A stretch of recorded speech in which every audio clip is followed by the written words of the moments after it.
So, what are we going to learn today? We are going to learn today about V-Stone Bridge. That's our prime topic for today, the V-Stone Bridge. And V-Stone Bridge जिस article का हिस्सा है, उस article को brief up करते हैं पहले. That's electrical measuring instruments. So it's an altogether a different article. वैसे हम बोले तो current electricity का part है, but it's a completely different article. And basically, this is what makes this chapter alive. What makes the chapter alive, that is experiments. So it's an experimental part. आपको 10th से Ohm's law का कौन सा version easily दिमाग में fitted है? V equal to I into R. And what's V equal to I into R? That is supposed to be the experimental version of the Ohm's law.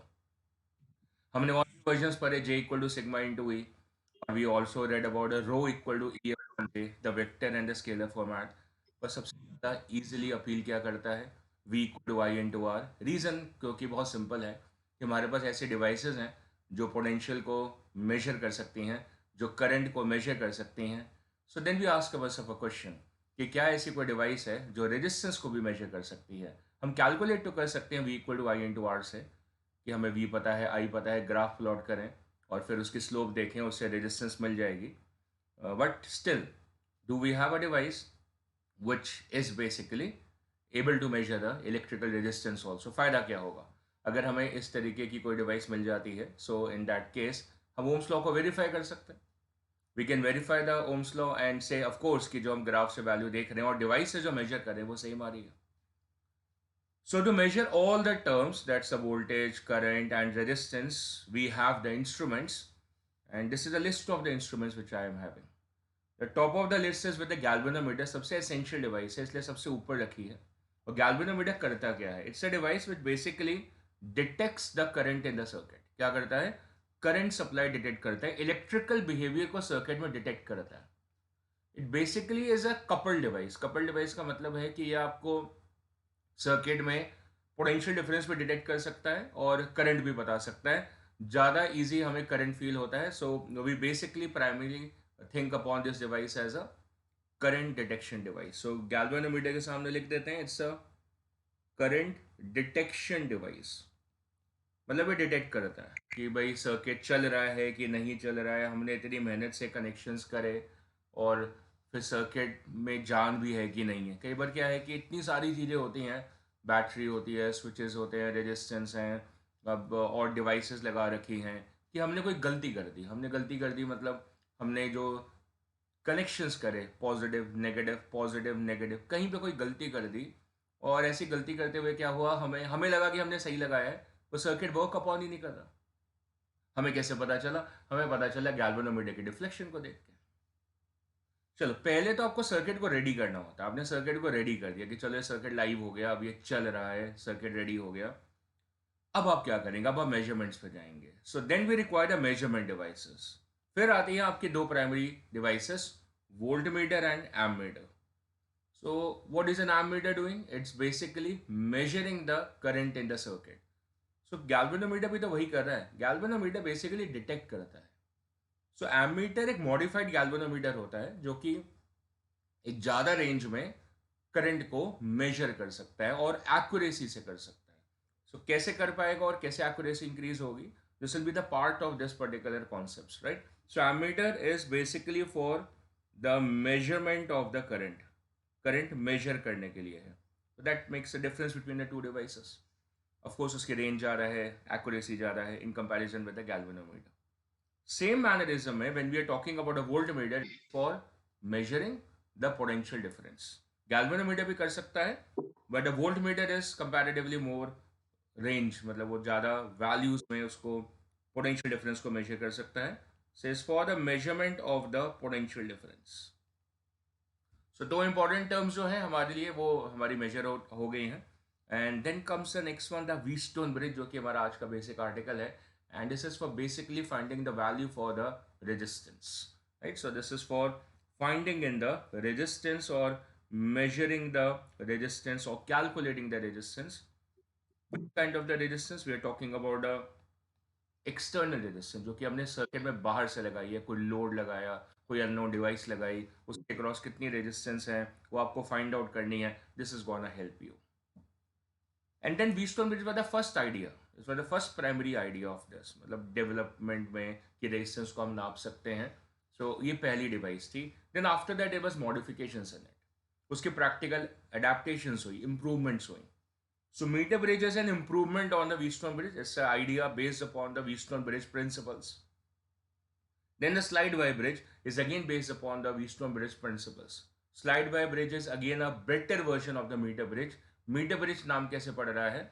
Bridge इसलिए क्योंकि वो Wheatstone bridge के principal पे adapted है, और metre इसलिए क्योंकि हम उसके अंदर जो वायर लेंथ यूज करते हैं that is precisely of 1 metre. लेकिन वो 1 मीटर का प्लेग्राउंड जिसके ऊपर हम अपनी रेजिस्टेंस को कैलकुलेट करना चाहते हैं थोड़ा कम लग जाता है, तो एक्यूरेसी थोड़ी घटने लगती है। तो फिर हम स्लाइड वायर ब्रिज बनाते हैं जिसके अंदर हमारे पास फ्लेक्सिबिलिटी होती है कि हम वो जो 1 मीटर की वायर है उसको 5 मीटर का, 10 मीटर का, 20 मीटर का रख पाएँ, जिससे हमारी एक्यूरेसी लेवल्स क्या करें, इंक्रीज करें।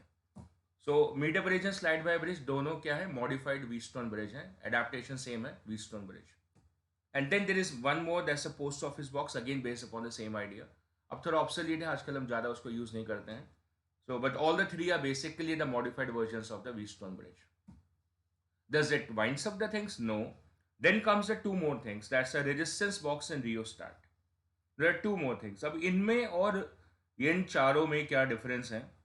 ऊपर वाले जो चारों डिवाइसेस हमने लिखी हैं, Wheatstone, metre, slide and post office box, ये सब क्या करते हैं, जो रेजिस्टेंस है उसको मेजर करते हैं, जो ऑलरेडी रेजिस्टेंस है उसको मेजर करते हैं। और जो नीचे जो दो डिवाइसेस हैं, रेजिस्टेंस बॉक्स एंड रियोस्टैट, ये क्या करते हैं, ये बेसिकली सर्किट में रेजिस्टेंस को इंट्रोड्यूस करते हैं। आपको सर्किट में रेजिस्टेंस चाहिए क्योंकि स्टार्टअप करंट्स यूजुअली ज़्यादा होते हैं, और स्टार्टअप करंट ज़्यादा होंगे तो डिवाइस खराब हो सकती है, करंट कैपेसिटी को एक्सीड कर सकती है। So we require the resistances in the circuit to control the amount of the current passing in the circuit. वैसे भी अगर हमें पता है कि ज़्यादा करंट होगा तो हीटिंग इफेक्ट्स भी ज़्यादा होंगे, which is going to destroy the ideal state of the conductors. So for the same we require the these devices, resistance box and rheostat. And then the marvel of all the instruments is supposed to be the last, and that is supposed to be the potentiometer, the marvel. Potentiometer is such a device which has multiple functions, multiple functions. By फार जितने भी devices आपने list में देखी है, इनमें से potentiometer की readings जो होती है वो मोस्ट एक्यूरेट रीडिंग्स होती हैं। पोटेंशियोमीटर, बात को डिवाइड करें, potentio and metre. So metre means measurement and potentio is the potential difference. So it's a prima facie device which is basically for measurement of potential difference. तो आप बोलोगे sir volt meter भी तो वही कर रहा था, बोलेंगे बिल्कुल वही कर रहा था, but the voltmeter is not such an accurate device in comparison with the potentiometer. Potentiometer is a much more accurate device. So does it wind up all the things in the circuit? No. Then comes the energy providers. What are the energy providers? Circuit में energy तो चाहिए ना, तो circuit में energy कौन देगा, तभी तो सर्किट लाइव होगा, वर्किंग होगा। तो सर्किट में एनर्जी कौन प्रोवाइड करता है, that is a battery. Battery क्या होती है आपको पता है, that's a combination of the cells, या फिर कैपेसिटर्स, मेकशिफ्ट बैटरीज। अगर आपके पास बैटरी नहीं है तो आप कैपेसिटर लगा दो, चार्ज होना चाहिए ताकि वो सर्किट में एनर्जी को रिलीज कर पाए। So these are the energy providers of the electrical circuits. Currently of course हम डीसी सर्किट्स की बात कर रहे हैं। And then comes a circuit controllers. हमें कंट्रोल भी तो करना है कि हमारे घर के अंदर हमने पूरा एक नेटवर्क बना लिया है और अब हमें कंट्रोल करना है कि किस कमरे में, किस स्विच में कितनी एनर्जी जाएगी। तो कौन कंट्रोल कर रहा है, that is a switch. Who is controlling it, the switch. Devices पे जितनी एनर्जी जाएगी वो कौन कंट्रोल करता है, स्विच। तो घर में एक पावर स्विच होता है, एक नॉर्मल स्विच होता है। व्हाट दे आर डूइंग, एक 16 एम्पियर का स्विच है, एक 10 एम्पियर का स्विच है। पता चले आपने घर में एसी लगाया और 5 एम्पियर के स्विच पे लगा दिया, तबाह हो जाएगा, बर्बाद हो जाएगा, फूक जाएगा, स्पेसिफिकेशन को मीट नहीं करा वो। सो ऑल तो स्विचेस भी जो होते हैं वो भी एक स्पेसिफिकेशन के होते हैं। आप नोट करिएगा अगली बार, बहुत कॉमन चीज़ें होती है जो हमारे घर में आसपास होती हैं पर हम कभी नोट नहीं करते उसको, और कई बच्चे करते हैं, ऑफ कोर्स दे डू। तो circuit controller, the main component is suppose to be the switch. तो स्विच के बारे में एक बहुत ही मज़ेदार बात है कि स्विच जो होता है इट्स बेसिकली लाइक, आजकल तो स्मार्ट स्विचेस आते हैं, they are basically working upon the semiconductors. They are designed from the semiconductors. That means वो ट्रांजिस्टर से बने होते हैं, डायोड्स एंड ट्रांजिस्टर से बने होते हैं, तभी वो स्मार्ट फंक्शंस होते हैं। सो ये सारी चीज़ें मिलके आपके एक्सपेरिमेंट को तैयार करती हैं। इनमें से अगर आपको एक आधी चीज़ें आती हैं तो आपको एक्सपेरिमेंट स्किल्स नहीं आते हैं, एंड एक्सपेरिमेंट के बिना हम क्या होते हैं हमें पता है। So, coming back to now the core part of today's lecture, and the core part of the today's lecture is about the Wheatstone Bridge. पूरे लेक्चर के दौरान अगर आपको कोई डाउट्स आते हैं, any doubts which you are having lecture के, इस लेक्चर के जो हम अभी लाइव ले रहे हैं, तो आप व्हाट्सएप कर सकते हैं नंबर पे, आपको नंबर पता है 8427244244, आप उसके ऊपर व्हाट्सएप कर सकते हैं. Towards end of the lecture I will be taking up any sincere doubt if it is there over here towards the ends of the lecture, right? So आप अभी ध्यान से सुने क्योंकि लेक्चर इंटरप्ट नहीं करने चाहिए. तो हम अभी लेक्चर एज इट इज लेंगे और towards end of the lecture जो भी इस लेक्चर के डाउट्स होंगे वो हम टेकअप करेंगे, right? So the Wheatstone bridge, as the things are in the front of you, you can read it out, that it's basically for measurement of the electrical resistance. So the key part of this idea is supposed to be to the measurement of the unknown electrical resistance, and the idea is by balancing. हमने previous lectures में इस बात को use up करा हुआ है, देखा हुआ है कि हम balance condition of Wheatstone bridge को यूज कर रहे हैं. सो क्या बैलेंस होता है, कैसे आता है, वो भी हम इस लेक्चर में देखेंगे. And by the two legs of a bridge circuit, और उसमें से एक part, one leg means it's a part of the circuit. So one part of the circuit is having a unknown component, one part of the circuit. सारा कुछ unknown तो हो नहीं सकता. So part of it is suppose to be the unknown. Now ये जो circuit है, ये जो जिस तरीके से डिज़ाइन है, मल्टीपल रेजिस्टेंसेस से डिज़ाइन है, ऐसा भी तो हो सकता था कि हम क्या करते हैं कि दो रेजिस्टेंस लें और एक को दूसरे के साथ कंपेयर करके उसकी वैल्यू बता दें. फॉर एग्जांपल, जैसे आपके पास तराजू होता है, तराजू. अब जो तराजू होता है उसके अंदर क्या होता है, एक लेफ्ट पैन एक राइट पैन है, करेक्ट. अब लेफ्ट पैन के अंदर आपने स्टैंडर्ड मास रख दिया, राइट पैन में अननोन मास रखा, फिर स्टैंडर्ड मास की वैल्यू को बदलते रहे और एक इक्विलिब्रियम आया, फिर आपको पता चल गया कि राइट पैन में कितना मास था, क्योंकि वो स्टैंडर्ड मास के बराबर हो जाएगा. तो इसमें एक्यूरेसी बहुत स्ट्रांग नहीं है. रीजन, आपकी जो कैलिब्रेशंस हो रही हैं वो एक ही मेजरमेंट के बेसिस पे हो रही है. एक ही मेजरमेंट मतलब एक ही रेफरेंस है. सो वो सिंगल रेफरेंस के बेसिस पे क्या हो रही है कि ये मेजरमेंट हो रही है. So this things will not be accurate. तो हम क्या करते हैं कि जो रेफरेंसेस है उनको इंक्रीज कर देते हैं. सो ये जो इंस्ट्रूमेंट है क्या करता है, ये रेफरेंसेस को इंट्रोड्यूस कर देता है, इंक्रीज कर देता है. या आप एक अननोन लेते हैं पर आपके पास में 3 नोन्स होते हैं. So because of which the comparison with the 3 resistances, so because of which the accuracy increases. That's what this idea is. The primary benefit, मतलब जो बेसिक है कि इतना बड़ा सर्किट हम बना रहे हैं तो हमें पता होना चाहिए ना कि वो सर्किट हम क्यों बना रहे हैं. Because it is a extremely accurate measurement as a reason for this. And accurate instrument, अभी मैंने 3-4 मिनट पहले आपको बताया था कि ये पोटेंशियोमीटर होता है. So hence the idea of this is basically same as idea of the potentiometer. जब हम पोटेंशियोमीटर करेंगे तो हमें वही बात समझ में आएगी. अब बात आती है कि भाई इसके ओरिजिन्स कहाँ पर है, कौन था, कौन साइंटिस्ट थे, फिजिसिस्ट थे जिन्होंने हमें दिया ऐसी beautiful devices. So he was Samuel Hunter Christie, as you can see it, right. Of course I don't remember every particular name, but जैसे मैं ओरिजिनल लेक्चर्स में बोलता हूँ कि बताना चाहिए, है ना, कि हमें अलाइव रखना चाहिए इतनी सारी क्रिएशंस को. ये नहीं होते तो हम अब डम बेवकूफ़ों की तरह बस पढ़ रहे होते हैं, पता ही नहीं होता, डर लग रहा होता है चीज़ों से. अब हम प्रैक्टिकली कर पाते हैं इसको, एक्टिवली कर पाते हैं इन सब चीज़ों को, तो हमें कंफर्टेबल लगता है.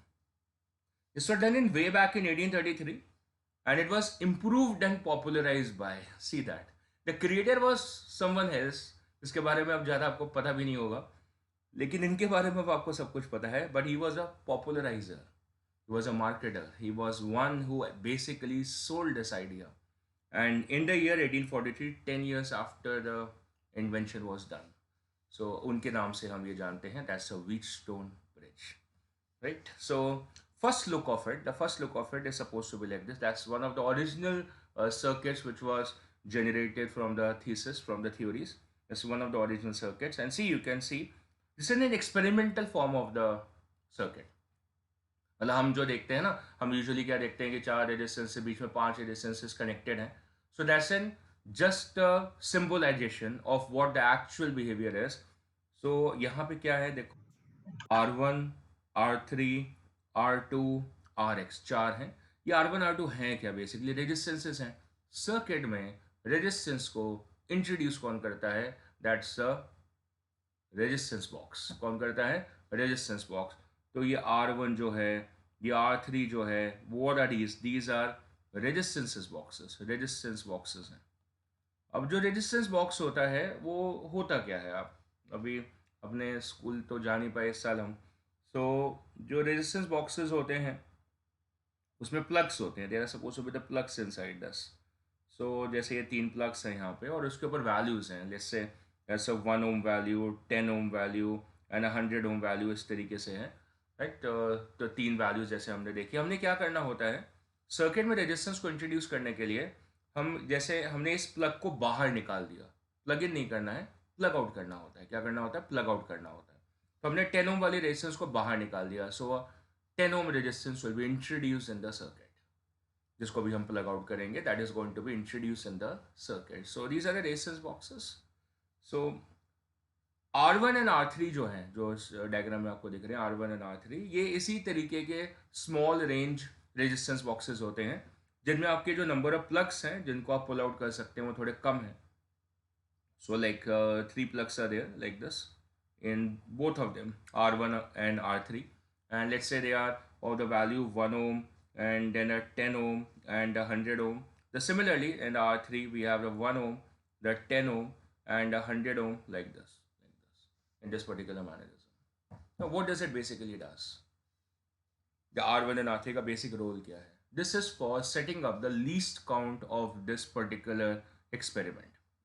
हर एक्सपेरिमेंट के सेटअप का एक लीस्ट काउंट होता है जिससे उसकी एक्यूरेसी पता चलती है। Of course I am taking you back to the +1 articles, that is of the least count.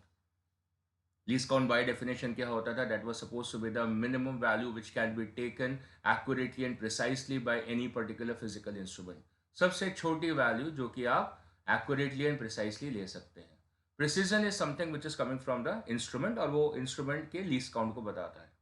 अब लीस्ट काउंट कैसे आएगा? मान लो आपने क्या करा, R1 से 1 ओम प्लग आउट करा और R3 से 1 ओम प्लग आउट करा। For example in that case the ratio of R1 upon R3 is 1:1, so the least count is 1. Suppose आपने R3 में से 1 ओम प्लग आउट करा और R1 में से 10 ओम प्लग आउट करा, so now the ratio will be 1/10. So in that condition it becomes 0.1. So you get a least count of 0.1 in the circuit. You want to increase the least count? So R3 से 1 ohm को plug out करो और R1 से 100 ohm को plug out करो. So now the ratio will come out to be 1/100. So the least count of the circuit will be set up to 0.01. And now my dear, what's the fun point of setting up the least count? Suppose आपकी जो unknown resistance है, that is around 5 ohms. कितनी है? 5 ohms है। तो अगर आपने इसकी जो लीस्ट काउंट है उसको 1 सेट कर दिया, रेशियो को 1 सेट कर दिया, तो आप 5 ओम वाली रेजिस्टेंस को नाप पाएंगे। लेकिन मान लो कि आपकी जो इलेक्ट्रिकल रेजिस्टेंस है जो अननोन है उसकी वैल्यू 0.5, 0.7, 0.8 ऐसी है, तो फिर अगर आपने लीस्ट काउंट को 1 सेटअप करा है तो वो रेजिस्टेंस कभी मेजर ही नहीं हो पाएगी, क्योंकि वो तो लीस्ट काउंट से कम हो गई। आपकी लीस्ट काउंट तो 1 है लेकिन रेजिस्टेंस की वैल्यू तो 0.5 है, तो इसका मतलब आपका एक्सपेरिमेंट गलत हो जाएगा। आपको लगेगा मैंने तो सर्किट सही सेटअप कर लिया, तो फिर भी गलत हो जाएगा, राइट। तो फिर आपको क्या करना पड़ेगा? लीस्ट काउंट को कम करना पड़ेगा। सो आप कैसे कर सकते हैं? आप 1/10 का रेशियो ले लें तो लीस्ट काउंट 0.1 हो जाएगी।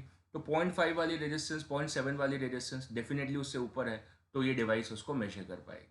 And on a similar mannerism there are devices which have the very very low resistances. So if you have the devices which have extremely low resistances, एक ब्रिज भी है उस नाम का, आगे जाके हम सुनेंगे। तो फिर क्या करते हैं? तो फिर हम 1/100 का लीस्ट काउंट सेटअप कर लेंगे, तो फिर आप उतनी लो रेजिस्टेंस को भी नाप पाएंगे, right. So that's a prime idea of R1 and R3। और आपका रोल भी पता है ना कि जैसे मैं बता रहा हूँ कि 4 रेजिस्टेंसेस क्यों हैं भाई सर। फिर आप मुझे टोकोगे सर, देखो सर 4 बोल रहे हो सर, बेसिकली 5 होती हैं, हमें पढ़ा है कि बीट्स में जो 5 होती हैं। सो रेजिस्टेंस तो 4 ही है। And then R2 over here, this is an extensive resistance box.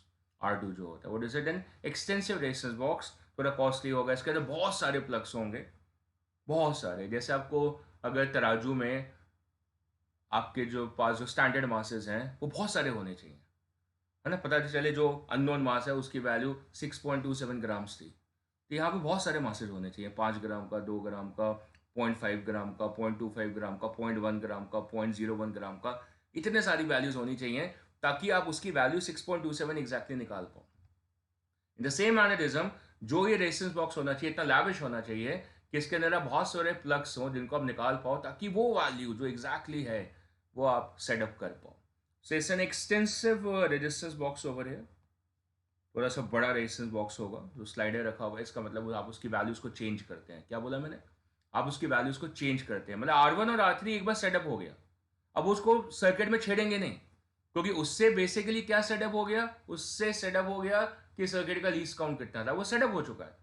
अब आपको सर्किट में प्ले ऑन भी तो करना है, अननोन वैल्यू भी तो फाइंड आउट करनी है, तो उसके लिए R2 है। R2 की वैल्यू क्या करें, वेरी करेंगे, जैसे तराजू में करते हैं, बैलेंस ही करना है ना, इसका नाम भी बैलेंस व्हीटस्टोन ब्रिज ही आने वाला है।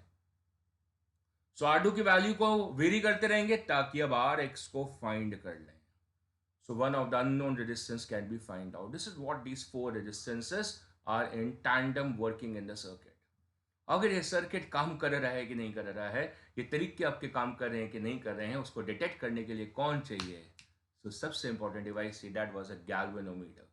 तो ये सेंटर में जो कनेक्टेड होता है, that's a device that is suppose to be the galvanometer which is connected over here. तो let us understand and let us perform the circuit। और आपको कैसे पता चलेगा कि R2 मेजर हो चुकी है, आपको कैसे नहीं, RX मेजर हो चुका है, आपको कैसे पता चलेगा? ये तराजू में पता चलता है कि जो पॉइंटर होता है वो कहाँ जाता है, बिल्कुल सेंटर पे आ जाता है। सेंटर पे आ जाता है मतलब जीरो रीडिंग पे आ जाता है। अगर इस तरफ वजन ज्यादा होगा तो पॉइंटर राइट को शिफ्ट कर जाएगा, और अगर इस तरफ वजन ज्यादा होगा तो पॉइंटर लेफ्ट को शिफ्ट कर जाएगा। तो हमारा प्रिंसिपल ऑफ मूवमेंट्स क्या कहता था +1 में, कि भाई जब सब कुछ बैलेंस हो, टॉर्क बैलेंस हो जाए, तो पॉइंटर सेंटर पे जीरो पर आ जाए। सेम यहां पर होता है। जो गैल्वेनोमीटर होती है बहुत बढ़िया डिवाइस होती है। गैल्वेनोमीटर में जो जीरो होता है वो सेंटर पे होता है, वोल्ट मीटर में ऐसा नहीं होता है, एमीटर में ऐसा नहीं होता है। एमीटर की जो रीडिंग आएगी वो जीरो से लेके 20 एम्पियर से, जीरो से लेके 5 मिली एम्पियर ऐसे रीडिंग आएगी। तो गैल्वेनोमीटर जो होता है उसकी 0 से 10 भी होगी और 0 से -10 भी होगी। This is how the galvanometer is. उसका पॉइंटर सेंटर पे होता है। That means it can deflect towards the right also and deflect towards the left also. इसका मतलब वो डायरेक्शन ऑफ करंट को भी एक्सप्लेन कर देता है। बात समझ में आ रही है? जैसे हमने डिफाइन नहीं करा था, आपको ध्यान होगा, मैं आपको बताता हूँ, प्रीवियस लेक्चर्स में, opening lectures of the current electricity में मैंने आपको एक बात समझाई थी कि जो एमीटर होता है it measures instantaneous current and it is based upon conventional current. याद आया? मैंने बताया था आपको, कन्वेंशनल करंट पे बेस्ड होता है। इसका मतलब it is basically design to read out the motion of the positive charge carriers. So it reads a particular direction of the current. Galvanometer ऐसा नहीं है। Galvanometer is for the detection and the detection in any direction, towards the right or towards the left. So that means I'm not sure about this idea कि जो current है B और D branch में वो B से D जा रहा है या डी से बी जा रहा है। I'm not sure about it, but the galvanometer can explain to me। और ये सब कैसा होगा? सर ये बहुत कॉमन सी बात है ना कि R1 R3 R2 RX आपस में कैसे प्ले आउट करेंगे, उसके ऊपर डिपेंड करेगा कि जो करंट है बी और डी वाली ब्रांच में, जो गैल्वेनोमीटर वाली ब्रांच है, उसमें किस तरीके से प्ले करेगा। This is the process of measurement. अब गैल्वेनोमीटर को देख के एक्सपेरिमेंट को परफॉर्म करेंगे। ऑफ कोर्स इस सर्किट में बाकी क्या बच गया? बाकी बच गया जो एनर्जी प्रोवाइडर है, दैट्स अ सेल। जितना आइडियल हो उतना बढ़िया। अब इसमें इंटरनल रेजिस्टेंस नहीं दिखाई है, इसका मतलब आइडियलिस्टिक सर्किट बोला है, पर होती है ऑफ कोर्स, हर सेल की इंटरनल रेजिस्टेंस होती है, केमिकल एक्शन होता है। And of course there must be a switch over there, that switch is suppose to be controlled. कई बार स्विच की जगह की बोला जाता है, KEY, कीज यूज करी जाती हैं। पुराने जमाने में ज़्यादातर की लैंग्वेज को यूज करा जाता था, अभी भी प्रसिद्ध है, हम लैब्स में यूज करते हैं। But we love to work with the switches, easy होते हैं। आजकल जो टच बटन होते हैं, स्मार्ट बटन है कि हम कंट्रोल कर लें कौन मैनुअली ऊपर नीचे करे। सो दिस इज अ स्विच और द की। एक यहाँ पर होता है ताकि जो मेन सर्किट है, मेन सर्किट मतलब इस सर्किट को, इसको हम बोलते हैं primary circuit. What do you mean by the primary circuit? Primary circuit का मतलब होता है जहां से बेसिकली सर्किट में एनर्जी आती है ना, जहां से सर्किट में एनर्जी आ रही है, उसको हम क्या बोलते हैं? Primary circuit. और बाकी जो अंदरूनी चल रहा है, ये सारा एक इंटरनल मामला है ना, ये पूरा एक इंटरनल पार्ट है, इसको हम बोलते हैं सेकेंडरी सर्किट। अब सेकेंडरी सर्किट तभी काम करेगा ना जब प्राइमरी सर्किट से एनर्जी पहुंचे वहां पे। जब प्राइमरी सर्किट ही नहीं काम करेगा तो सेकेंडरी कैसे काम करेगा? अब जो गैल्वेनोमीटर होता है बड़ी सेंसिटिव सी डिवाइस होती है। गैल्वेनोमीटर के अंदर क्या होता है? अच्छा, गैल्वेनोमीटर की एक मजेदार बात और है। गैल्वेनोमीटर जो डिवाइस होती है, इट्स जो उसका आइडिया है, मतलब जिस तरीके से वो बनी होती है, that idea is based on the magnetic effects of current. और उसकी जो यूजेबिलिटी है वो किस में आती है, that is in the electrical current, that's in the thermal effects of current and electrical part. और जबकि उसका आइडिया मैग्नेटिज्म से बेस्ड है। जो हम आमतौर पे यूज करते हैं गैल्वेनोमीटर, उसका नाम होता है MCG, that's a moving coil galvanometer. Coil से बना होता है, देखा होता है आपने, राइट। एक आधे स्टूडेंट्स ने मेरे ख्याल से अभी एक्सपेरिमेंट एक्टिविटी में दिखाया भी था, कॉइलिंग्स दिखाई थी, सिमर ने दिखाई थी शायद, right. So coming back to the idea, हमने पूरे सर्किट में जो जो कंपोनेंट्स थे उनको एनालाइज कर लिया है। सबसे पहले यही करा जाता है ना, कंस्ट्रक्शन क्या होती है सर्किट्स की, कंस्ट्रक्शन देख लिया हमने। ये पूरी कंस्ट्रक्शन है सर्किट की, primary circuit and secondary circuit. So आप देखोगे कि कई बार कीज गिवन होंगी, जैसे मैंने अभी आपको बताया। तो यूजुअली एक की आपको यहाँ गिवन होगी, दैट इज अ की K1, और एक की यहाँ पे गिवन होती है, दैट इज अ की K2, ताकि जो सबसे इंपॉर्टेंट डिवाइसेज है ना उनको सेव करा जाए। गैल्वेनोमीटर बहुत जल्दी खराब हो जाता है, तो उसकी कॉइल सड़ जाती है, खराब हो जाती है जब अगर करंट उसके अंदर ज़्यादा आ जाए। तो इसलिए वहाँ पे की लगाई जाती है, दैट इज़ अ K2, ताकि प्राइमरी सर्किट में गलती से अगर एनर्जी ज़्यादा आ गई, अगर बाई चांस ज़्यादा होगी, तो भाई K2 अभी प्लग इन है ही नहीं, तो गैल्वेनोमीटर खराब नहीं होगा, सड़ेगा नहीं। अब जो आपने K1 पहले प्लग करना होता है, K1 प्लग करने से क्या होगा, प्राइमरी सर्किट एक्टिवेट हो जाएगा। प्राइमरी सर्किट एक्टिवेट हो गया, आपको पता चला कि सर्किट में करंट बहुत ज़्यादा है, तो आपके तो रेजिस्टेंस भी खराब, मतलब जो गैल्वेनोमीटर खराब हो जाएगा। तो क्या करेंगे, तो फिर आप एक रियोस्टैट लगाते हैं। क्या लगाते हैं, रियोस्टैट लगाते हैं। तो यहाँ सर्किट में आप क्या करेंगे, सीरीज में बैटरी के साथ में एक रियोस्टैट लगा देते हैं, या एक रेजिस्टेंस बॉक्स लगा सकते हैं, ज़्यादातर हम रियोस्टैट लगाते हैं। तो रियोस्टैट क्या करता है, सर्किट में रेजिस्टेंस को इंट्रोड्यूस कर देता है प्राइमरी सर्किट में। अब रियोस्टैट की वैल्यू को वेरी करोगे तो प्राइमरी सर्किट में जितना करंट है वो सबसे पहले आप कंट्रोल कर लोगे। So the amount of the current which will be passing in the circuit will be controlled by this. अगर आपने ऐसा नहीं करा तो हो सकता है आपकी कोई डिवाइस सड़ जाए और आपको बाद में पता चले उसके बारे में, राइट। तो तब तक आप K2 को प्लग इन नहीं करेंगे।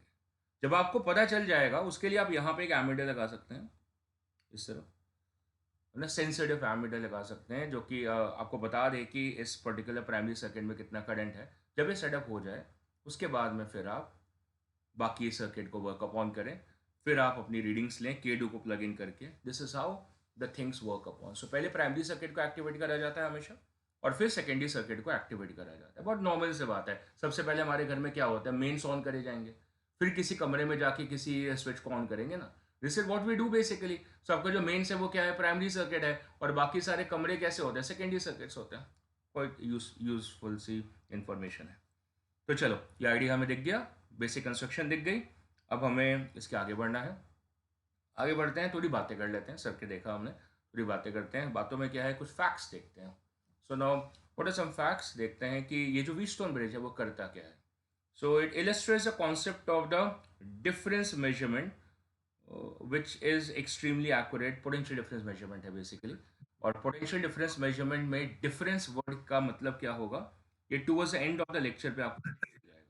ये जो लैंग्वेज है ना, that's a difference measurement, you will understand that at the end of the lecture कि potential difference, difference of the potential से ये हमें एक्यूरेट वैल्यूज प्रोवाइड करता है। ये हमें towards end of the lecture इस लैंग्वेज का मतलब समझ में आएगा। And the second part, the second point in this is, जो हम व्हीटस्टोन ब्रिज में जो वेरिएशंस हैं, अभी मैंने समझाई ना, कि अगर हम R2 की रेजिस्टेंस को वेरी करेंगे तो क्या फायदा है, मतलब what do we do, very कर रहे हैं।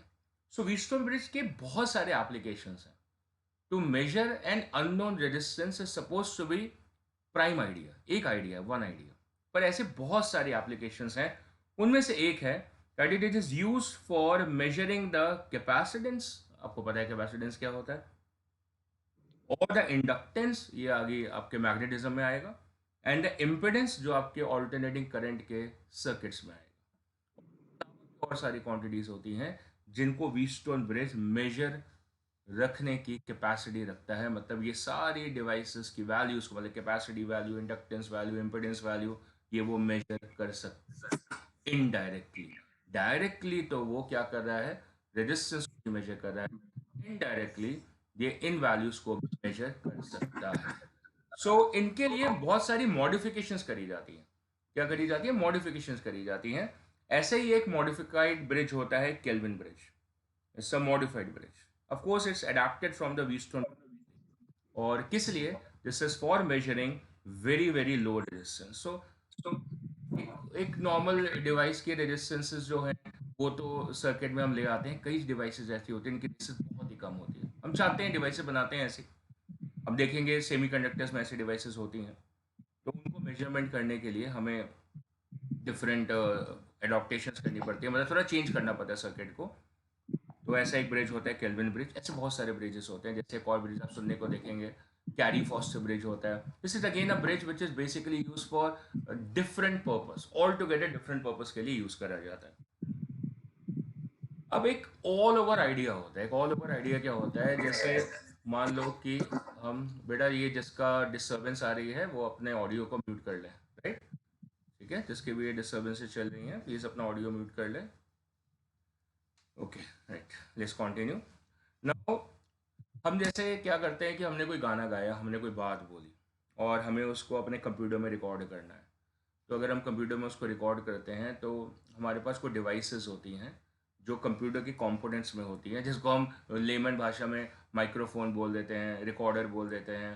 सो वो क्या करता है कि जो भी हमारा फिजिकल एट्रीब्यूट होता है, फिजिकल एट्रीब्यूट का मतलब क्या होता है? जैसे हमने कुछ बोला, मैकेनिकली बोला, गले में से प्रेशर लगाया, उससे कुछ बोला, मैकेनिकल बोले, सब मैकेनिकल एक्टिविटी, वो उसको इलेक्ट्रिकल इनपुट में कन्वर्ट कर देता है। क्या कर देता है? इलेक्ट्रिकल इनपुट में कन्वर्ट कर देता है और फिर उसके नोट्स बना देता है। मतलब कोई सिग्नल दे देगा, जैसे वेव फॉर्म दे देगा। तो वेव क्या होती है? एनर्जी होती है। आपने जो बोला वो भी एनर्जी है, तो वो उसको कन्वर्ट कर देता है। तो क्या होता है कि अब हम उसको स्टडी करते हैं, जो वेव फॉर्म होती है, इलेक्ट्रिकल वेव फॉर्म बन गई, उसको स्टडी करते हैं। उससे पता चलता है कि आपकी वॉइस में कितनी श्रिलनेस थी, कितनी ग्रेवनेस थी, कितनी लाउडनेस थी, कितनी इंटेंसिटी थी। ये सारी बातें पता चल जाती हैं। This is known as analogous physical variation measurements.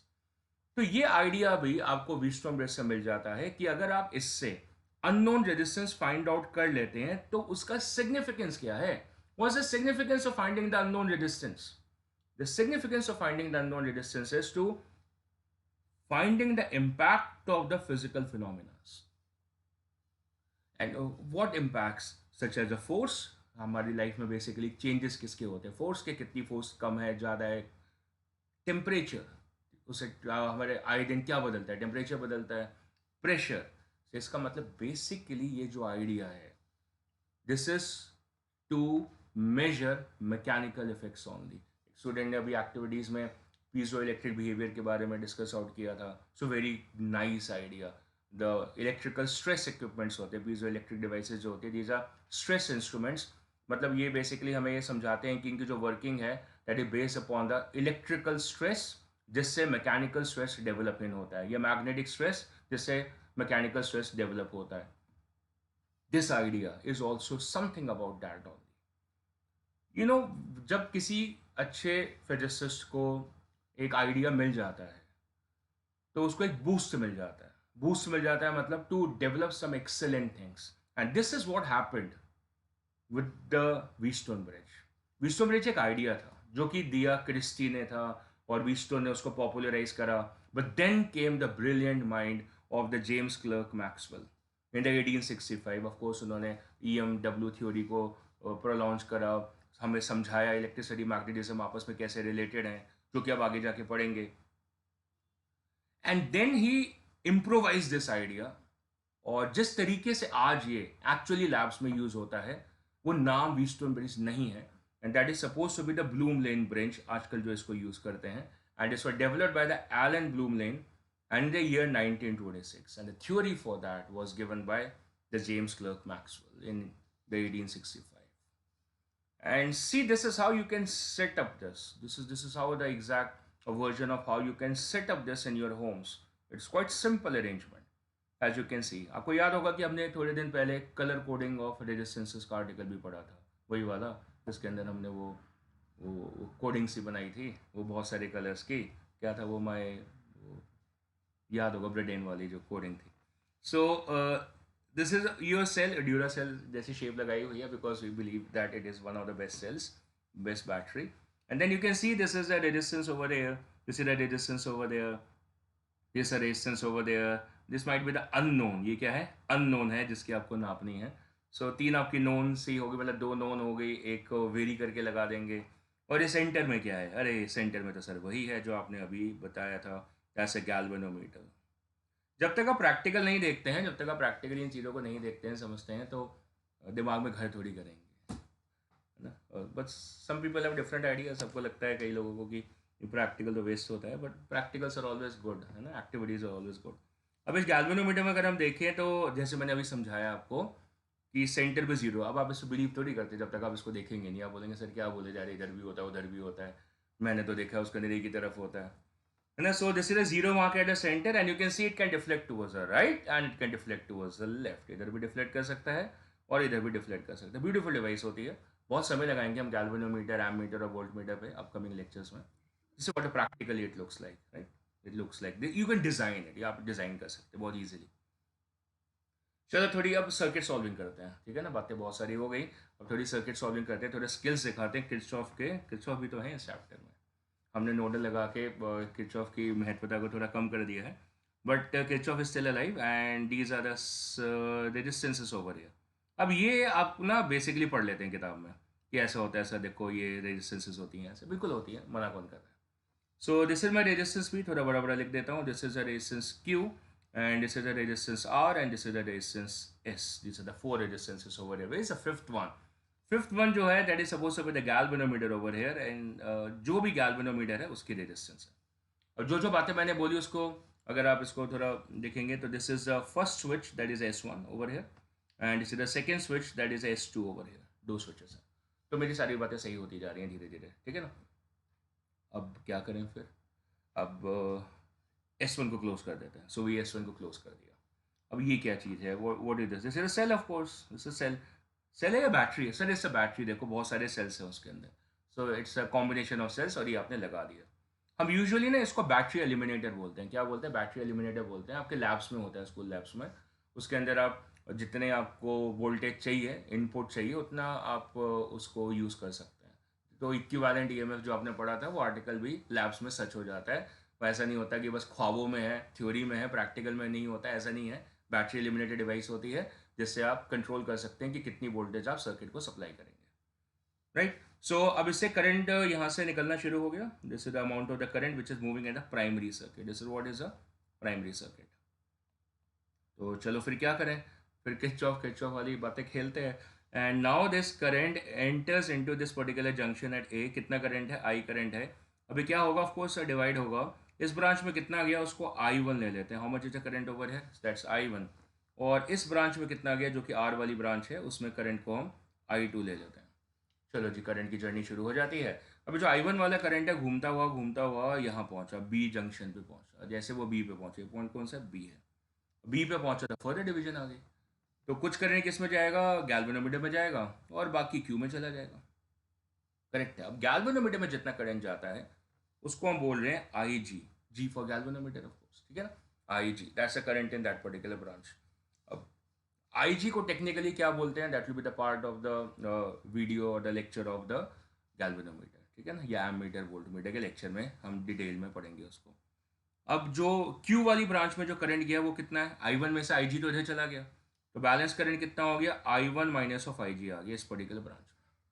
Correct है जी। चलो अब ये तो तभी होगा जब आपने S2 को क्लोज कर रखा है, नहीं तो गैल्वेनोमीटर में करंट नहीं आएगा, IG नहीं होगा, ठीक है। तो आप कभी भी IG को गायब कर सकते हैं उस स्विच को ओपन अप करके। अभी जो IG है वो पहुंचा जी यहाँ पे और I2 के साथ मिल गया। अभी I2 और IG मिल के S में चले गए, ठीक है ना, सही है ना। I2 और IG आ गए कहाँ पे? डी वाले पॉइंट पे। ये कौन सा पॉइंट है? डी। सो ये BD जो ब्रांच है ना, BD वाली ब्रांच, ये एक खेल है इस पूरे आर्टिकल का। पूरे आर्टिकल का खेल है। और इसमें जितना करंट अब जा रहा है वो कंबाइन होके जा रहा है। वो कितना है? I2 plus IG amount of current है जो कि इधर मूव ऑन कर रहा है। अभी जो I2 प्लस IG करंट है और ऊपर वाली ब्रांच से जितना I1 माइनस IG करंट आ रहा था, ये दोनों यहाँ पे जाके एडअप हो जाएंगे और IG कैंसिल होके वापस से I1 प्लस I2 हो जाएंगे। जितना करंट एंटर करा था वो आई के बराबर था और आई किसके अंदर स्प्लिट अप हुआ था? I1 प्लस I2 में। तो जितना करंट डिवीजन है वो हमारे लिए सही हो गया। अब हम किरचॉफ से डील करने वाले हैं कि अभी हमने KCL लगा लिया है, उसके अकॉर्डिंगली हमने करंट डिस्ट्रीब्यूट कर लिया है।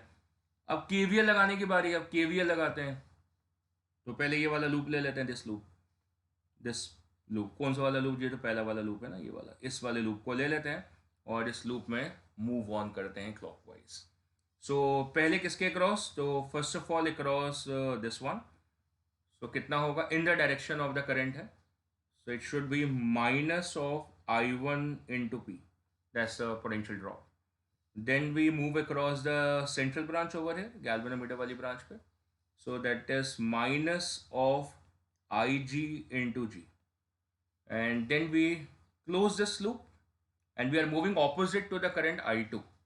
ठीक है ना? Moving opposite to the current I2, clockwise move कर रहे थे. So that's plus I2 into R. And by the KVL, the net potential change is supposed to be 0. So लिख लेते हैं, this is by the Kirchhoff voltage law. This is an equation. That's my first equation right now. Correct? And so then second loop पे चलते हैं, फिर second बनानी है तो second loop जो है मेरा वो towards the right है, ये वाला जो loop है। अब इसके अंदर move on करते हैं। So let's start moving inside this. तो मैं कलर डिफरेंट कर रहा हूँ। Now we start moving, पहले इस वाली ब्रांच पे मूव करते हैं। So opposite to current, clockwise move कर रहा हूँ मैं। So should be plus of I G into G. फिर आगे मूव करते हैं cross this branch. So in the direction of current है, so that's minus of I one minus I G into Q. I am moving in the direction of the current and finally I am going to close the loop. So once again I am moving opposite to the current. So opposite to the current will be the rise in potential. So that is plus of I2 plus IG into S, and that's equal to 0 once again by KVL. So I've got two set of equation from the two set of loops over there. So ये आप आराम से दोबारा से rewind करके, नहीं आप rewind कैसे करेंगे, तो लाइव लेक्चर है तो फैसिलिटी गायब हो गई। तो ये आपने दो लूप्स बना लिए। आपको पता है कि किस तरीके से किरचॉफ लगाते हैं, आपने प्रीवियस लेक्चर्स में बहुत समय लगाया है किरचॉफ लगाने पे। ये बिल्कुल बन गई है किरचॉफ इक्वेशंस। ये जनरलाइज सॉल्विंग है for the case of the Wheatstone bridge. यही दोनों इक्वेशन मेन इक्वेशंस है for the solving of the Kirchhoff circuits Wheatstone bridge के लिए। थोड़ा लंबा है, नहीं लंबा नहीं है, बिल्कुल सही है। अब हमारा जो आइडिया है वो कुछ और है, ईजी करने का है, that is for the balanced condition of Wheatstone bridge. ये वही बैलेंस कंडीशन है जिसके बारे में हम इतने टाइम से डिस्कस करते आए हैं, कैपेसिटर्स में भी और रेजिस्टेंस के नेटवर्क्स में भी। The balance condition of the Wheatstone bridge. What's the balance condition? The balance condition is कि जो गैल्वेनोमीटर है, क्या है, जो गैल्वेनोमीटर है जो सेंटर में लगा हुआ है, उसकी डिफ्लेक्शन 0 हो। क्या हो? डिफ्लेक्शन 0 हो। भाई बैलेंस है ना, तो जैसे वो तराजू था, उसकी रीडिंग 0 हो जाए, गैल्वेनोमीटर की रीडिंग 0 हो जाए, उसकी डिफ्लेक्शन 0 हो जाए, मतलब आई जी 0 हो जाए, उसमें करंट ही ना पास करे, डिफ्लेक्ट ही नहीं करेगा। पॉसिबल है जी, बिल्कुल पॉसिबल है, इट इज क्वाइटली पॉसिबल ऐसा करना। अगर आप रेजिस्टेंस की वैल्यूज को छेड़ेंगे सो क्वाइटली पॉसिबल है। आप क्या करते हैं, रेजिस्टेंस को अगर आप चेंज करेंगे तो क्या होता है, आप ये कर सकते हैं ना कि किसी ब्रांच में करंट ज़्यादा जाएगा, किसी में कम जाएगा, यही होता है ना बेसिकली। तो आप ऐसी सेटिंग कर सकते हैं कि जो सेंट्रल वाली ब्रांच है, अगर वहाँ पे कोई डिवाइस है तो वो इंतजार में रह जाएगी कि मैं जलूंगी, अगर वो बल्ब है तो मैं ग्लो करूंगा, होगा ही नहीं अगर वो बैलेंस कंडीशन है। अगर आई जी 0 है तो इसका बेसिक कॉन्सेप्ट क्या हुआ कि जो बी वाला पॉइंट था और जो डी वाला पॉइंट था वो सेम पोटेंशियल पर होंगे, तभी तो उस ब्रांच में करंट नहीं जाएगा। आपको एक्सपेरिमेंटली पता कैसे चल रहा है? Bye checking the reading of the galvanometer. आपकी निगाहें गैल्वेनोमीटर के ऊपर टिकी हुई हैं। जब उसकी रीडिंग 0 है, इसका मतलब बी पॉइंट का पोटेंशियल डी पॉइंट के बराबर है। इस आइडिया को बोलते हैं बैलेंस व्हीटस्टोन ब्रिज। एक्सपेरिमेंटली आप इसको सेटअप कर सकते हैं by altering the values of the resistances. Network of resistance की वैल्यूज को चेंज करके कर सकते हैं बिल्कुल ऐसा। आपको कैसे पता चलेगा कि क्या रिलेशन है पी क्यू आर एस के बीच में? चलो डिराइव करते हैं। हमारी जो दोनों इक्वेशंस हैं, इनमें आई जी की वैल्यू को 0 कर देते हैं। तो चलो आई जी की वैल्यू को 0 करते हैं। तो पहली वाली इक्वेशन क्या रूप लेती है उसको लिखते हैं। फर्स्ट इक्वेशन हो जाएगी minus of I one into P and plus of I two into R equal to 0, क्योंकि आपने आई जी इंटू जी को 0 कर दिया है तो वो टर्म गायब हो जाएगी और बाकी टर्म आ गई। और सेकेंड वाली क्वेश्चन में भी वही कलाकारी करेंगे, सो वहां से भी गायब कर लेते हैं। देखो किसको गायब करें, दैट्स आई जी इंटू जी। एक तो ये वाली टर्म गायब हो जाएगी, एक देखो यहाँ से आई जी गायब हो जाएगा और यहाँ से आई जी गायब हो जाएगा अगर वो ब्रिज बैलेंस है तो फिर जो बैलेंस इक्वेशन बचती है उसको देखो क्या बच गई, that is minus of I one into Q यहाँ से, और यहाँ से plus of I two into S. अरे सर ये तो बहुत ही सौखा हो गया, ऑफ कोर्स ये बहुत ही सौखा हो गया। आई जी को जीरो करके एक्सपेरिमेंटली गैल्वेनोमीटर वाली ब्रांच में करंट नहीं जाएगा, तो फिर ये कंडीशन आप सेटअप कर पाएंगे एक्सपेरिमेंटली। और ये जो रिलेशनशिप है वो हमें क्या समझा रही है, that is I one into P is equal to I two into R. ये आपकी पहली क्वेश्चन से मिल गया। और सेकेंड वाली क्वेश्चन से क्या मिलता है, I one into Q is equal to I two into S. यहाँ से तो आप कर ही लेंगे। आपने क्या करना है, दोनों इक्वेशन को सर डिवाइड करना है, ऑफ कोर्स डिवाइड करना है। तो आपने क्या करा, दोनों इक्वेशन को डिवाइड करा, तो आई वन कैंसल्ड है, आई टू कैंसल्ड है, and you get the relation as P upon Q is equal to R upon S. That is the relation which explains to us कि अगर आपने इस तरीके के रेशो की सेटअप कर लिया तो फिर वो ब्रिज ऑटोमेटिकली बैलेंस हो जाएगा, क्योंकि ऐसी कंडीशन को सेटअप करने से बी पॉइंट का पोटेंशियल डी के बराबर हो जाता है। और आपको एक्सपेरिमेंटली पता कैसे चलता है कि गैल्वेनोमीटर डिफ्लेक्ट होना बंद हो जाता है। इट इज एज इफ कि वहां पे गैल्वेनोमीटर कनेक्टेड ही नहीं है, डिफ्लेक्ट हो नहीं रहा। उसका काम क्या है, करंट को डिटेक्ट करना, तो वो तो हो ही नहीं रहा, तो वो लगा या नहीं लगा क्या फर्क पड़ता है, तो आप उसको सर्किट से रिमूव कर सकते हैं। And that's what we do in solving the network resistances, कि हम उस ब्रांच को डिटेक्ट करने के बाद में अलग कर लेते हैं।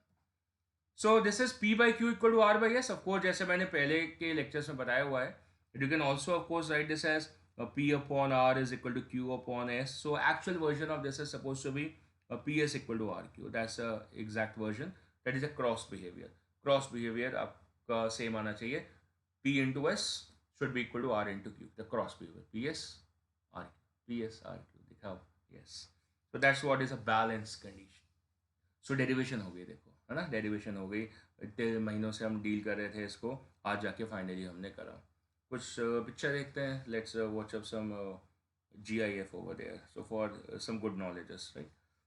So let's watch it. So this is what it looks like. What is this looking like? This is like a wire. It's like just like a wire, जैसे कि कॉपर की वायर हो, और वो कॉपर वायर को हमने क्या करा है, कॉपर वायर को बेंड करा है। This is what is bended to produce a resistances like this. और फिर आप जो इनकी गैप्स हैं, जो रेजिस्टेंस आपको दिख रही है इसके अंदर, तो जो उसके जो गैप्स हैं टू पार्ट्स में, वो उसके बीच में डिस्टेंस को कम कर सकते हैं, इसके लेंथ को कम कर सकते हैं। This is how we basically introduce a resistances in the circuit, right? This is what the idea is. Now let's get back to the lecture part, and let's see another one and understand it what we are basically doing. So see the next visual also. Right, this is the next visual. It's like a simulator over here, and you can see the simulator, the values are changing over there, the simulator values. And what is happening is, if you check upon R2 and R4, अगर आप देखें जो red में है, so R2 and R4 values are increasing and decreasing. क्यों हो रहा है? Reason because जो नीचे की तरफ आपका स्ट्रेन गॉज है उसको देखें। इसका मतलब अंदर क्या होता है कि आप जो रेजिस्टेंस आपने बना दी उसको कंप्रेस कर देते हैं, उसको एक्सपैंड कर देते हैं, उसका अमाउंट ऑफ लेंथ चेंज कर देते हैं। उससे क्या होता है, रेजिस्टेंस की ओवरऑल वैल्यू चेंज हो जाती है। आपको याद होगा R equal to rho into L by A होता है। आप एट्रीब्यूट्स को चेंज कर सकते हैं। इस आइडिया को स्ट्रेन गेज अरेंजमेंट बोलते हैं, और ये स्ट्रेन गेज अरेंजमेंट से आप इंटरनली वैल्यूज़ को बदल सकते हैं, किस ब्रांच में कितना करंट जाएगा, ये सारा कंट्रोल कर सकते हैं by this idea. This is the actual idea. This is how the actual Wheatstone bridge circuits work upon. उस तरीके से नहीं जैसा हम सोचते हैं। हाँ, हम चीज़ों को आसान जरूर कर सकते हैं, और चीज़ों को आसान कैसे करते हैं, आप घर में बनाएं उसको। अगर आप उसको घर में बनाते हैं तो फिर वो कैसा दिखता है, let's see this. It's an easy arrangement of this serious animation. Now in this what we are able to see that corner के जो 4 bulbs हैं वो जल रहे हैं। इसका मतलब उन सारी ब्रांचेस में करंट जा रहा है। As you can see it, सारी ब्रांचेस में करंट जा रहा है, पर सेंटर वाला बल्ब नहीं जल रहा है। अभी जो सेंटर वाला बल्ब जो नहीं जल रहा है, दैट इज क्योंकि उस ब्रांच में करंट ही नहीं जा रहा है, क्योंकि वहाँ पे गैल्वेनोमीटर लगा था और उस ब्रांच में करंट बिल्कुल नहीं जा रहा है, right? So this is what is the easier version of it. अब मार्केट में जब आप अगर इसको खरीदने जाते हैं, आपने जो बाय द व्हीटस्टोन ब्रिज, तो कैसा दिखता है? सो उसकी भी हम फिगर आउट कर लेते हैं that how does it look like. It looks like this. It looks like any one of these. जैसे ये आपको दिख रहे हैं, these are the various brands and how it basically looks like. One of this is lying at actual electron also, वहाँ पे भी पड़ा हुआ है ये. जब आप कभी आएंगे तो आप देखेंगे. This is what it actually looks like. इनमें से कोई भी है. कंट्रोलर्स हैं, controllers are for controlling this. आप ये देखो कि if you are able to see this, ये देखो, this one is for setting up the ratio. it sets up the ratio, and then you can increase. This is a ratio, अगर आपको दिख रहा है स्क्रीन पे, that's a ratio. And then you can magnify the values by multiplying by 1000, by 10. ये controllers हैं. The amount of the resistance is over there. See this is a key 1, key 1 and k2, and this is where you supply the external batteries over there. ये आपके leads हैं यहाँ पे आप leads connect करेंगे, अपनी battery लगा देंगे. This is how this basically works. ये देखो, इसके अंदर आपको ये गैल्वेनोमीटर दिख रहा है over here. You can see this. ये इसके टर्मिनल्स होते हैं. गैल्वेनोमीटर की एक और खास बात होती है, गैल्वेनोमीटर के जो टर्मिनल्स होते हैं वो कभी भी मार्क्ड नहीं होते. They are not marked, they are unmarked terminals. Any one can be taken as positive, any one can be taken as negative. इसका मतलब ये नहीं है कि वो एक AC डिवाइस है. गैल्वेनोमीटर AC डिवाइस नहीं है. गैल्वेनोमीटर DC डिवाइस है, और हर DC डिवाइस पे पॉजिटिव नेगेटिव मार्क्ड होना चाहिए, नहीं तो आप वो वर्क नहीं करता है अगर आप उस सीक्वेंस में नहीं लगाते हैं. पर गैल्वेनोमीटर ऐसा नहीं है. उसका रीज़न बहुत साफ है कि उसके अंदर दोनों साइड जाने की इजाज़त होती है. तो अगर आपने रिवर्स कर दिया तो हो सकता है कि वो रिवर्स तरीके से वर्क करना शुरू कर दे. डिटेक्ट पक्का करेगा, आप कैसे भी कनेक्ट कर दें. तो पॉजिटिव नेगेटिव उस पर इसलिए मार्क्ड अप नहीं होते हैं. Right. So this is the picture of the Wheatstone bridge जो आपको दिख सकता है. And then comes idea of the limitations. What's the limitations of it? And why should we study the other bridges also? The other bridges like the Meter Bridge, the Slideway Bridge, the Carey Foster Bridge, the Kevin Bridge, the Blue Main Bridges. बहुत सारे bridges होते हैं. So why so? So why so? So let's see that why so. So why so का answer क्या आ रहा है कि जो फर्स्ट पार्ट है that is effect of the lead, मतलब जो कनेक्टिंग वायर्स होती हैं, जो लीड्स होती हैं, जैसे जिससे हम कनेक्ट करते हैं ना, और जहाँ पे कॉन्टैक्ट्स होते हैं ना. कॉन्टैक्ट्स, अब कई बार कैसे होता है, आपने कॉन्टैक्ट्स देखा होगा, प्लग्स नहीं है आपके पास में. क्या है, प्लग्स नहीं है. तुम क्या करते हैं, वायर को मुंह से छीलते हैं और उसको ऐसे ऐसे वाइंड अप कर देते हैं, ऐसे कर देते हैं. अब आपने ये तो पढ़ा है कि आर की वैल्यू कितनी होती है, रो इंटू एल बाई ए होती है.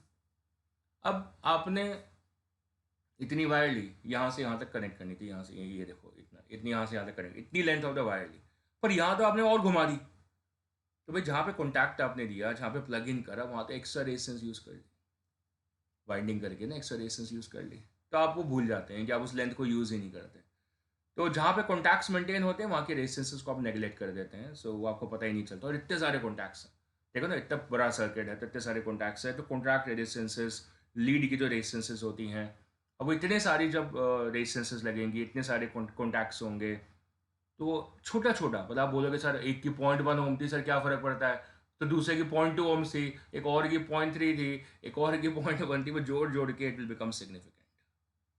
राइट. तो जब स्मॉल रेजिस्टेंसेस को मेजर करना होता है तो फिर ये इनफेक्टिव हो जाएगा, क्योंकि इस पूरे डिवाइस की अपनी रेजिस्टेंस आ जाएगी, जो कि फिर सही नहीं है, क्योंकि आप ऑलरेडी रेजिस्टेंस तो कम मेजर कर रहे हैं और ये खुद ही अपनी रेजिस्टेंस बढ़ा के बैठा हुआ है. इसलिए हम केल्विन ब्रिज को यूज़ करते हैं, केविन ब्रिज को यूज़ करते हैं, because it is a modified version जो कि लीड रेजिस्टेंसेस, कॉन्टैक्ट रेजिस्टेंसेस को मिनिमाइज कर लेता है. आगे बढ़ते हैं. And it says can not be use to measure the resistances in the mega ohms range. Mega ohms, देखो जो इसके रेजिस्टेंसेस थे ना, जो R1 एंड R3 जो हमने लिए थे इनिशियली, तो वो जो दोनों रेजिस्टेंस बॉक्सेस थे उनकी एक लिमिटेड रेंज है. लिमिटेड रेंज मतलब that's in the range 1, 10 and 100. 1, 10 and 100 से क्या होगा कि आपका जो रेजिस्टेंस मेजरमेंट है, या तो वो 1 ओम, 5 ओम, 10 ओम जाएगा, या 0.1 ओम जाएगा. बड़ी वाली रेजिस्टेंसेस जो होती हैं, जो बिगर रेजिस्टेंसेस होती हैं, उनको तो ये नाप ही नहीं पाएगा, उनको तो ये मेजर ही नहीं कर सकता. So that's what idea is कि वो बड़ी वाली रेंजेस को नहीं कर सकता. राइट. और उसका रीज़न फिर से सेम है कि इतनी सारी लीड्स हैं, इतनी सारी रेजिस्टेंसेस हैं, तो सर्किट में ऑलरेडी रेजिस्टेंस की वैल्यू बहुत ज़्यादा है, तो फिर वो गैल्वेनोमीटर शो ही नहीं कर पाएगा, वो बैलेंसिंग शो ही नहीं कर पाएगा. So it will show the imbalance. Right. So that's what it's a problem with this. तो एक डिवाइस सारा कुछ नहीं कर सकती. तो जैसे हमने बहुत सारे फिजिकल वेरिएशंस को मेजर करना है, फोर्स को मेजर करना है, टेम्परेचर मेजर करना है, प्रेशर मेजर करना है, तो एक ही तरीके की डिवाइस, हाँ प्रिंसिपल सेम है, प्रिंसिपल सेम है, बट हर एक के लिए, फोर्स के मेजरमेंट के लिए, प्रेशर के मेजरमेंट के लिए, टेम्परेचर के मेजरमेंट करने के लिए हम क्या करेंगे, उसको कस्टमाइज कर देंगे, तो फिर अलग अलग नाम दे देंगे जैसे हमने नाम दिए अभी। बाकी तो अंडरस्टूड है, हीटिंग इफेक्ट्स वाली बिहेवियर है। हीटिंग इफेक्ट्स जो करंट अगर ज़्यादा हो जाएगा सर्किट के अंदर, क्योंकि आप रेजिस्टेंस को कम करेंगे तो करंट ज़्यादा हो जाएगा, so it can permanently damage the resistances. बता दिया था मैंने, कॉइलिंग्स खराब हो जाती है, रेजिस्टेंस खराब हो जाते हैं, बहुत महंगे आती है डिवाइसेस, रेजिस्टेंस बॉक्सेस वगैरह खराब हो जाती हैं। एंड देन द रेजिस्टेंसेस जो बार बार यूज़ कर लिया आपने, तो डिवाइसेस ही हैं, रियोस्टैट यूज़ कर रहे हो, रेजिस्टेंस बॉक्स यूज़ कर रहे हो, उसके अंदर एक्यूरेसी प्रॉब्लम्स आनी शुरू हो जाती हैं, एयर गैपिंग्स होती हैं, तो एयर गैपिंग से प्रॉब्लम शुरू हो जाती है, कंप्रेशन स्टेट्स आ जाते हैं, स्ट्रेन आ जाता है, एक्यूरेसी इफेक्ट होनी शुरू हो जाती है। और अगर आपको हाई एक्यूरेसी चाहिए, मतलब ऐसे ही लीस्ट काउंट्स वगैरह चाहिए, तो कॉस्टिंग हाई जाती है। These are some of the troubles with the basic idea of the Wheatstone bridge. वो बात हम समझ चुके हैं कि हमारे पास एक ही ब्रिज नहीं है, इम्प्रूव्ड ब्रिजेस ऑलरेडी हमारी लाइफ में है, तो पहले में कमियां थी, फर्स्ट आइडिया था, डेफिनेटली हम उसको पढ़ रहे हैं, but with then we always go for the improvements in this idea, right. आगे बढ़ते हैं। Now this comes as a good part of the behaviour. Good part of the behaviour क्या है, हम हमेशा व्हीटस्टोन ब्रिज को बैलेंस स्टेट में ही समझ रहे हैं, तब से हमेशा हमेशा हम सोच रहे हैं कि क्वेश्चन हमें बैलेंस स्टेट का ही आएगा। ऑफ कोर्स हमने resistance network solving, capacitance network solving में इस आइडिया को फ्रूटफुल किया है कि बैलेंस कंडीशन है। What if the bridge isn't balanced?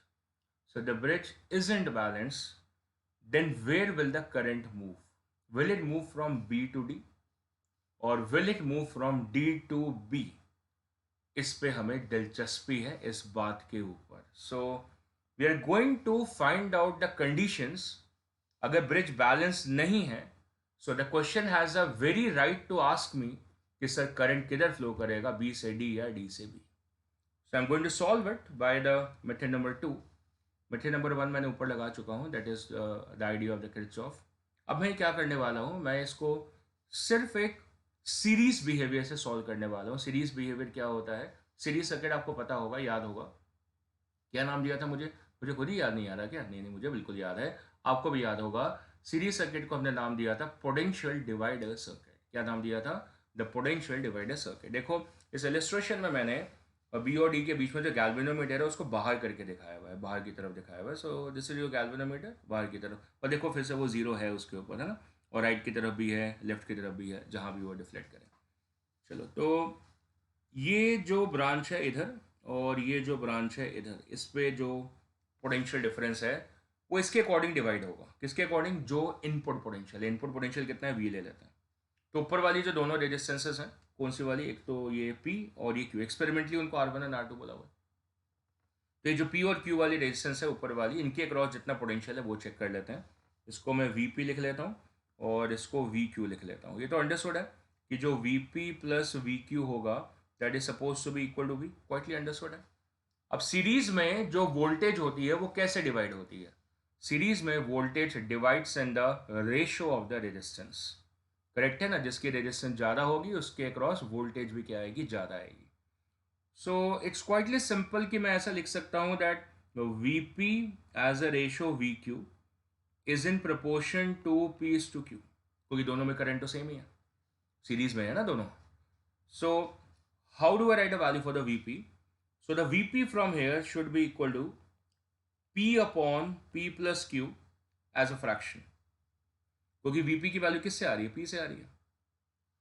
So that's P upon total, total कितना है? P plus Q. सो इसका फ्रैक्शन पार्ट कितना है? P. So P upon P plus Q, ये किसका फ्रैक्शन है? Of the total input voltage, वो कितनी है? वी के बराबर। That's what says VP. ये वीपी का पार्ट है। ये ऊपर वाली ब्रांच से आया है। कौन सी ब्रांच से? ऊपर वाली ब्रांच से। अब अगर हम नीचे वाली ब्रांच देखते हैं, वहां पे भी तो दो रेजिस्टेंस है हमारे पास। एक रेजिस्टेंस कौन सी है? दैट इज आर, और ये वाली कौन सी है? एस। अब इन दोनों के क्रॉस में पोटेंशियल डिफरेंस है। यहाँ पे कितना है? वी आर ले लेते हैं, और जो लास्ट वाली बच गई है उसके क्रॉस वी एस ले लेते हैं। अब ये दोनों भी सीरीज में है, तो फिर जो वी आर है वो हमें फाइंड आउट करना है। पहले लिख लेते हैं that V R as a ratio V S is in the ratio R/S में डिवाइड है क्योंकि इन दोनों में करंट सेम है. Good good good. सो अब हमें क्या फाइंड आउट करना है, वी आर फाइंड आउट करना है. तो चलो वी आर फाइंड आउट करते हैं. So what should be the value for the V R equal to, ये किससे आएगा, वी आर आएगा आर से, because it's in the ratio direct with the R. Current तो दोनों में सेम है क्योंकि. So that's R upon total. Total कितना है, that is R plus S. So R upon R plus S into what, into the total potential.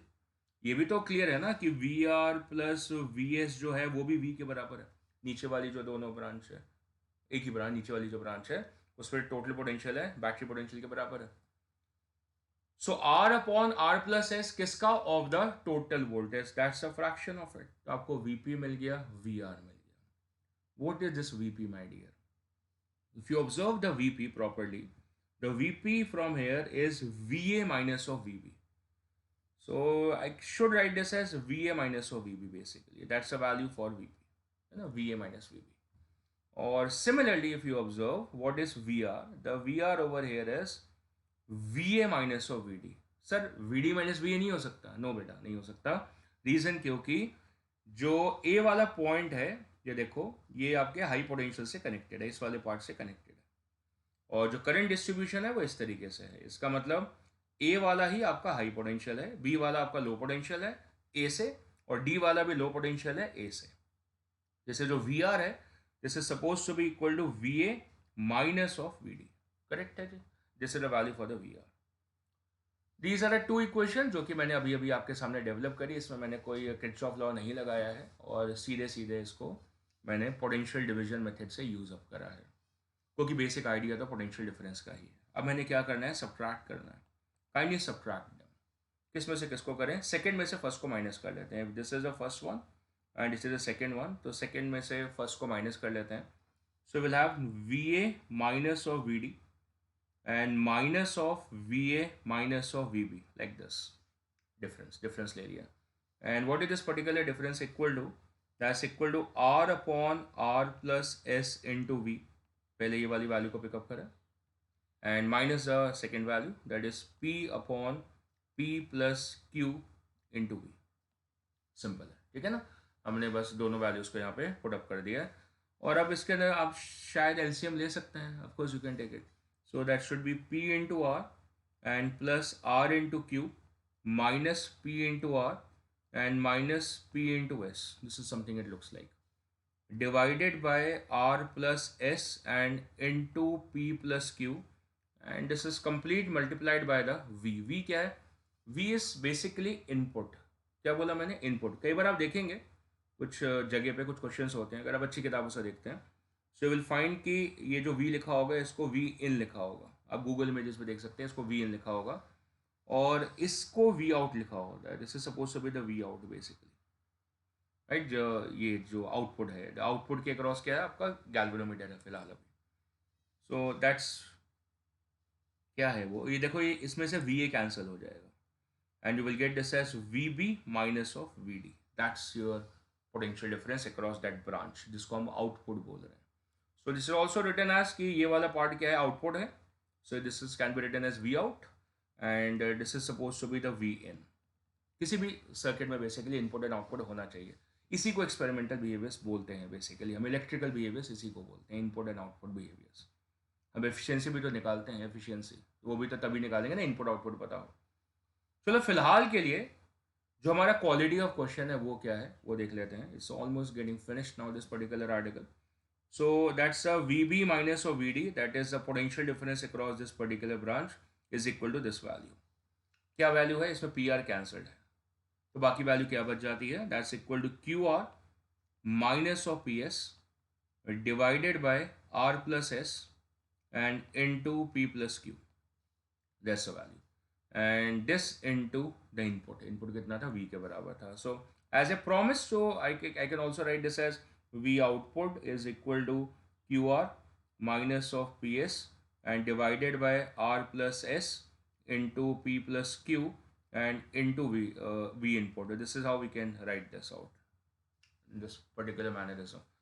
ज़्यादातर questions इसी language पे होते हैं, B और D के पोटेंशियल पे.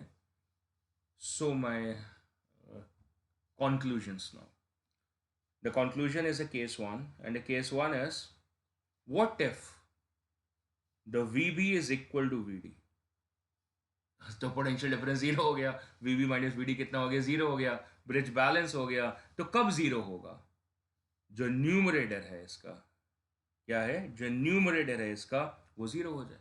डिनोमिनेटर तो होने नहीं वाला, सो न्यूमरेटर को जीरो कर दो। So Q R will become equal to P S. ये हम पहले दूसरे मेथड से डिराइव कर चुके हैं, that P S equal to R Q. हाँ, वैसे भी लिख सकते हैं, P upon Q equal to R upon S. Books में प्राइमरीली ऐसे लिखा होता है। वो कंडीशन आपकी डिराइव हो गई है, इस मेथड से भी हो गई है। पर ये जो अभी हमने आर्टिकल करा वो इसके लिए नहीं करा, ये तो हमें पहले से आता था। That is for the case number 2। अगर हम ऐसा सोचते हैं कि जो करंट है वो बी से डी जाए, क्या सोचते हैं कि जो करंट है वो बी से डी जाए, तो वीबी का पोटेंशियल वीडी से ज़्यादा होना चाहिए। अगर ऐसा होगा तो जो करंट है जो गैल्वेनोमीटर में था, that is going to flow from B to D. और ऐसा कब होगा? जब राइट साइड वाली जो टर्म है, जो ये टर्म है, इसका जो न्यूमरेटर है वो क्या हो? पॉजिटिव हो। क्या होगा? पॉजिटिव होगा। तो डेफिनेट सी बात है कि वीबी की वैल्यू वीडी से ज़्यादा होगी, क्योंकि VB minus VD greater than zero आएगा, which means that I must be writing that a Q R minus P S is greater than 0. So what's the condition? That QR is greater than PS, or reverse of course, PS is less than RQ. तो आपने क्या करना है? Cross values check करनी है ना, cross values, ठीक है ना। PS और RQ उनका प्रोडक्ट चेक कर लेना है, फिर देख लेना है कौन सा ज़्यादा है। आपको तुरंत क्वेश्चन का आंसर मिल जाएगा कि करंट B से D जाना है या D से B आना है। And so of course we will be able to complete this idea with the case 3 कि कब जो करंट है वो D से B जाएगा। So the VB is less than VD, that is a current now moves from D to B, and the condition is going to be different. इसका मतलब ये जो पोटेंशियल डिफरेंस हमने निकाला था वो नेगेटिव आना चाहिए। नेगेटिव कब आएगा? जब जो न्यूमरेटर है Q R minus P S वो लेस देन जीरो हो जाएगा, नेगेटिव हो जाएगा। So Q R minus P S becomes less than zero, which gives me the condition reverse, that a QR is supposed to be less than PS. And now I think I have basically understood every component of the Wheatstone bridge circuit. I have understood what its merits are. I have understood practically उसको कैसे use करा जाता है। पर practically मतलब significance क्या है उसके, कि फोर्स, प्रेशर, टेम्परेचर, उनकी वेरिएशंस को नापना बेसिकली, और उसको प्रैक्टिकली घर में कैसे सेटअप कर सकते हैं वो भी मैंने देख लिया। उसके अंदर कैसी कैसी डिवाइसेस यूज़ होती हैं, सबका रोल क्या है वो मैंने देख लिया। तो एक एनिमेशन देख लें लास्ट, क्योंकि आर्टिकल तो यहाँ पे पूरा होता है। एक एनिमेशन देखते हैं और फिर मेरे ख्याल से आज का लेक्चर हम यहाँ पे फिनिश आउट करेंगे। So let's watch this. Now see it's on the screen and you can see the currents moving. आपने क्या करना है, जो सेंटर है ना B और C है इस डायग्राम में, अब B और C को ऑब्जर्व करो, अब थोड़ा ध्यान से ऑब्जर्व करो, तो विल फाइंड कि एक फर्स्ट एनिमेशन में आपको B से C करंट जाता हुआ दिखेगा, और दूसरी एनिमेशन में आपको C से B करंट आता हुआ दिखेगा। मतलब एनिमेशन सेम है, अलग अलग इंस्टेंट पे आपको दिखेगा। B से C जाता हुआ दिख रहा है, और अब देखो अब आपको दिखेगा C से B जाता हुआ, जो सेंटर वाली ब्रांच है। तो इसका मतलब as you are able to change the value for the resistances in the circuit, you will be able to divert the amount of the current and the direction of the current which is flowing in the central part B to C. अभी तो हम वहाँ पे galvanometer लगा रहे हैं, लेकिन अभी मैंने आपको कुछ और भी समझाया। This is basically output. तब आउटपुट को अपने बदल सकते हैं, कितना आउटपुट वहाँ पर आएगा अब बदल सकते हैं by controlling the amount of the resistances over there. This beautiful idea was supposed to be the Wheatstone bridge, and this is what this lecture was all about a Wheatstone bridge idea.